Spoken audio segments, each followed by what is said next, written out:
Assalamualaikum warahmatullahi wabarakatuh. Ya, masih di bab ekosistem.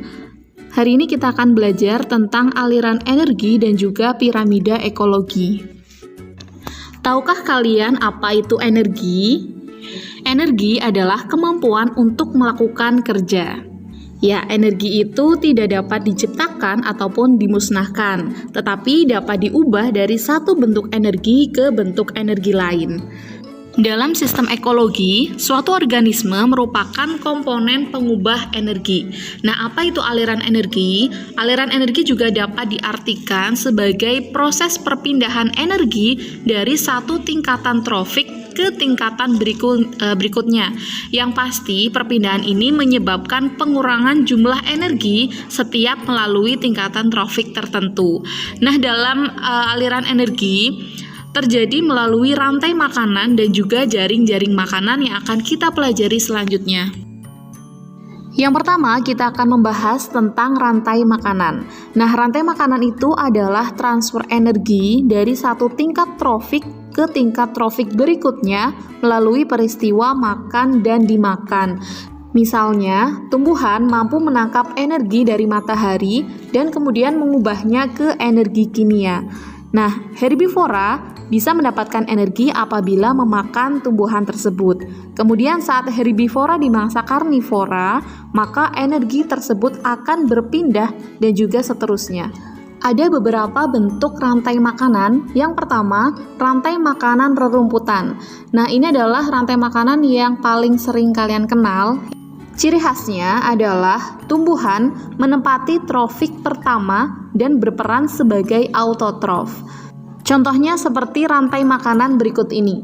Nah, di sini padi ditempatkan di tingkatan trofik pertama karena padi merupakan tumbuhan yang berperan sebagai autotrof. Bentuk rantai makanan yang kedua adalah rantai makanan parasit. Nah, tipe parasit ini melibatkan makhluk hidup yang hidupnya itu sebagai parasit atau menumpang pada makhluk hidup lain dengan mengambil makanan dari makhluk hidup yang ditumpanginya. Bisa kalian lihat di contoh rantai makanan berikut ini. Misalnya ada tanaman mangga yang ditumpangi oleh benalu yang mengambil zat makanan, ya. Kemudian benalu itu akan dimakan oleh ulat dan kemudian dimakan oleh burung pemakan ulat. Bentuk yang ketiga yaitu rantai makanan detritus. Ciri khasnya yaitu rantai makanannya dimulai dari detritus atau serpihan organisme-organisme yang sudah mati. Nah, contohnya misalnya ada serpihan daun ya atau sampah yang kemudian dimanfaatkan atau dimakan oleh cacing tanah, dan cacing tanah nantinya dimakan oleh itik ya atau ayam, kemudian dimakan oleh manusia ayamnya. Nah, pada bahasan sebelumnya saya katakan bahwa tumbuhan itu berada pada tingkatan trofik pertama. Nah, sekarang apa sih yang dimaksud dengan tingkatan trofik? Ya, tingkatan trofik itu adalah pengelompokan organisme berdasarkan posisinya dalam rantai makanan. Nah, panjang atau banyaknya jumlah tingkatan trofik ini ditentukan oleh banyaknya organisme yang berperan dalam rantai makanan. Nah, contohnya rantai makanan berikut ya. Dalam rantai makanan ini terdapat 4 tingkatan trofik yang setiap tingkatannya itu memiliki sebutan tersendiri.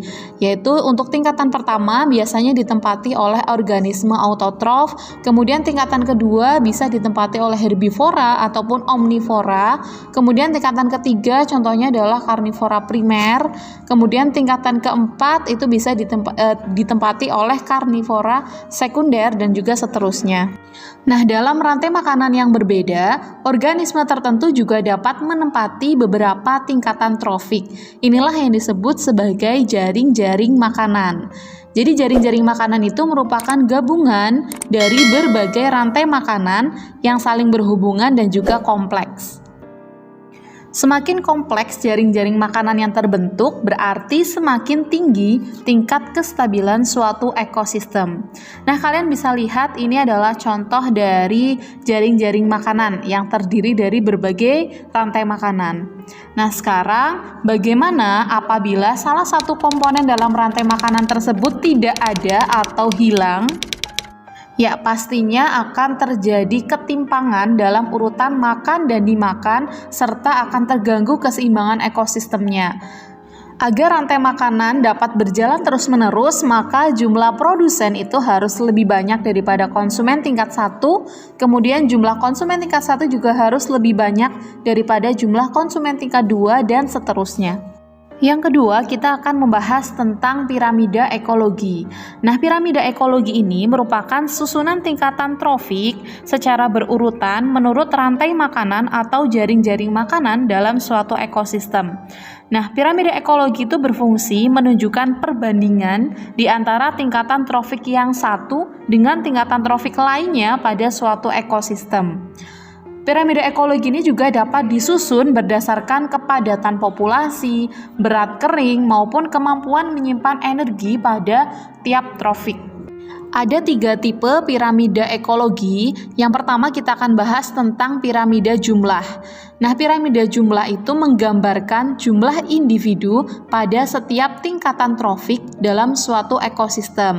Nah, piramida jumlah ini umumnya berbentuk kerucut ya, atau menyempit ke atas. Dimulai dari tingkatan trofik terendah sampai ke puncak, yaitu dimulai dari produsen sampai ke konsumen tersier. Artinya jumlah spesies pada taraf pertama atau tingkat trofik pertama itu lebih banyak daripada spesies pada konsumen primer di taraf trofik kedua. Sedangkan jumlah organisme konsumen sekunder itu lebih sedikit daripada konsumen primer. Begitu juga dengan jumlah organisme konsumen tersier itu lebih sedikit dari organisme konsumen sekunder. Yang kedua adalah piramida biomasa. Nah, piramida biomasa itu menggambarkan berat atau massa kering total organisme hidup dari masing-masing tingkat trofiknya pada suatu ekosistem dalam kurun waktu tertentu yang biasanya dinyatakan dalam gram per meter persegi. Nah, pada umumnya massa rata-rata produsen itu lebih besar daripada massa rata-rata konsumen, sehingga bentuk piramida biomasa itu biasanya menyempit secara tajam ya, seperti kerucut dari produsen sebagai tingkat trofik pertama sampai ke konsumen ya, tingkat trofik paling atas. Namun pada ekosistem akuatik itu berbeda dengan ekosistem darat atau terestrial ya. Nah, pada ekosistem akuatik bentuk piramida biomasanya ini justru terbalik ya, karena biomasa konsumennya itu lebih besar daripada produsennya. Saya contohkan misalkan di lautan terbuka ya, di lautan produsennya itu adalah fitoplankton yang mikroskopik, sedangkan konsumennya mungkin mulai dari makhluk mikroskopik sampai ke ikan ataupun sampai ke ikan yang besar ya. Yang tentunya berat kering dari ikan yang besar pastinya lebih besar daripada biomasa atau berat kering dari produsen atau fitoplanktonnya. Yang ketiga yaitu bentuk piramida energi. Nah, piramida energi itu adalah piramida yang menggambarkan terjadinya penurunan energi pada tiap tahapan tingkat trofik. Nah, jumlah dari total energi pada setiap tingkatan trofik ke arah puncak piramida itu semakin kecil. Secara umum, konsumen itu mampu memanfaatkan 10% energi yang diperoleh dari organisme yang berada pada tingkatan trofik di bawahnya. Nah, kenapa hanya 10%? Karena sebagian besar energi pada tingkatan trofik itu pastinya terbuang sebagai panas ya. Nah, saya contohkan untuk piramida energi seperti gambar berikut ini. Nah, bagaimana cara membaca total energi dari tingkatan trofik satu ke yang lain? Jadi, setiap naik satu trofik ya, energi yang diterima itu hanya sebesar 10% dari trofik sebelumnya.